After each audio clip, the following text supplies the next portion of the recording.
নমস্কার বন্ধুরা, আমি পিঙ্কি বর্মন টুইন্সের আরেকটি ব্লগে আপনাদেরকে স্বাগত। আশা করছি আপনারা যে যেখান থেকে আমার ব্লগটি দেখছেন আপনারা খুব ভালো আছেন এবং সুস্থ আছেন। তো বন্ধুরা, আমাদের এদিকে কিন্তু টানা 3 দিন ধরে বৃষ্টিপাত হচ্ছে। আর এই বৃষ্টি হওয়ার দরুন কিন্তু আমার দুটাইটা নিয়ে একদম ঘরবন্দি হয়ে পড়েছে। আর এখানে যিনি বসে আছেন তিনি কিন্তু আমার শ্বশুরমশাই। এবার প্রত্যেক দিনেই কিন্তু বাবা ওদেরকে সকালবেলায় নিয়ে রাস্তায় একটু হাঁটেন। বাবারও হাঁটা হয়ে যায়, ওদেরও কিন্তু ঘোরা হয়ে যায়। এই বৃষ্টির জন্য কিন্তু ওরা 3 দিন ধরে বাইরে বেরোতে পারছিল না বলে কিন্তু সকাল থেকে ভীষণ কান্নাকাটি করছিল। তাই বাবা কিন্তু আমাদের ঘরে চলে এসেছে ওদের সাথে খেলবে বলে। আর এই জানলাটা দিয়ে যেহেতু বৃষ্টি দেখা যায়, এছাড়াও রাস্তা দিয়ে গাড়ি গেলেও দেখা যায়, তো ওই জন্য কিন্তু 2 ভাই বোন এই জানলাটার পাশে দাঁড়িয়ে থাকতে ভীষণ পছন্দ করে।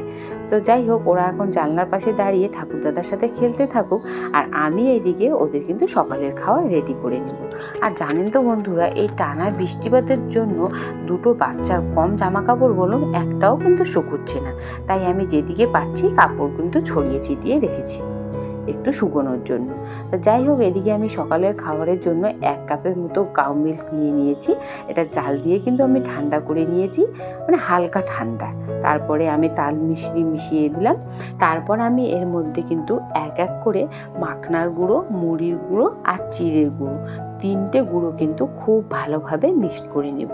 এটা কিন্তু বাচ্চাদের জন্য ভীষণ ভালো একটা খাবার, কারণ এই খাবারটা খেলে কিন্তু বাচ্চাদের পেট অনেকক্ষণ ভরাও থাকবে আর ওরা কিন্তু সুন্দরভাবে খেয়েও নেবে। আর চিড়ে বাচ্চাদের পেটের জন্য কিন্তু ভীষণ উপকারী। বাচ্চারা যদি কোনো রকম পেটের সমস্যায় ভোগে তখন কিন্তু বাচ্চার জন্য চিড়েটা অবশ্যই রাখা দরকার। এছাড়াও মাখনা তো বাচ্চাদের জন্য সুপার ফুডে। আবার মুড়ির গুঁড়ো কিন্তু ডাক্তারবাবু আমাকে 6 মাস বয়স থেকে দুধে নেওয়ার জন্য স্টার্ট করতে বলেছেন।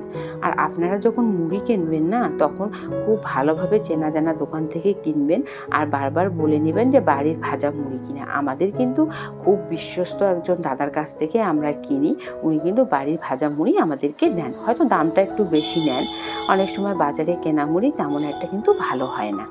আর দেখুন, আমার তানিয়া কিন্তু খুব সুন্দরভাবে খেয়ে নিচ্ছে। আর এই খাবারটার মধ্যে কিন্তু আপনারা ড্রাই ফ্রুট গুঁড়ো করে মেশাতে পারেন। আমি আজকে মেশাইনি, তার কারণ হচ্ছে ওদেরকে আমি কিন্তু আর্লি মর্নিংয়ে একটু খাইয়ে দিয়েছিলাম ড্রাই ফ্রুট। তো সেই জন্য বাচ্চাদের খুব বেশি ড্রাই ফ্রুট একদিনে দেওয়াটাও ঠিক না।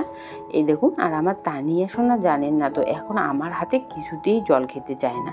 ও নিজেই জল খাবে। আমি যখনই খাইয়ে দিব তখনই ও জলের বোতল কিন্তু নিজেই নিয়ে খাওয়ার চেষ্টা করবে। ধীরে ধীরে কিন্তু আমার তানিয়া অনেক কিছুই শিখে যাচ্ছে। আর ও একবার জল খাওয়া শুরু করলে আর বোতল দিতে যাবে না, বারবারই জল খেতে যাবে। তো দেখুন, আমার তানিয়া সোনা খেয়ে নিচ্ছে। আমি দুটোইকেও ধীরে ধীরে খাইয়ে দিব। আর আপনাদের ওদিকে কেমন বৃষ্টি হচ্ছে অবশ্যই কিন্তু কমেন্টসে জানাবেন। আমাদের এদিকে তো ট্রেন, রাস্তাঘাট সমস্ত কিছুই কিন্তু ভরে গেছে, আর সেই জন্য কিন্তু আমি তেমনভাবে ব্লগও শেয়ার করতে পারছি না। আজকে কিন্তু ছোটো মোটোই একটা ব্লগ আপনাদের সাথে শেয়ার করলাম। আর এদিকে দেখুন, দুটোইকেও চলে এসেছে। এবার আমি দুটোইকেও খাইয়ে দেবো। দুটোই কিন্তু একটু কান্নাকাটি করছিল বাইরে যাওয়ার জন্য, তো ও অনেক ভুলিয়ে ভালিয়ে ওকে ঘরে রেখেছি। এবার ওকে আমি খাইয়ে দিচ্ছি। তো বন্ধুরা, আমার ভিডিওটি ভালো লাগলে অবশ্যই লাইক করবেন, শেয়ার করবেন এবং আমার চ্যানেলটিকে সাবস্ক্রাইব করবেন। ধন্যবাদ।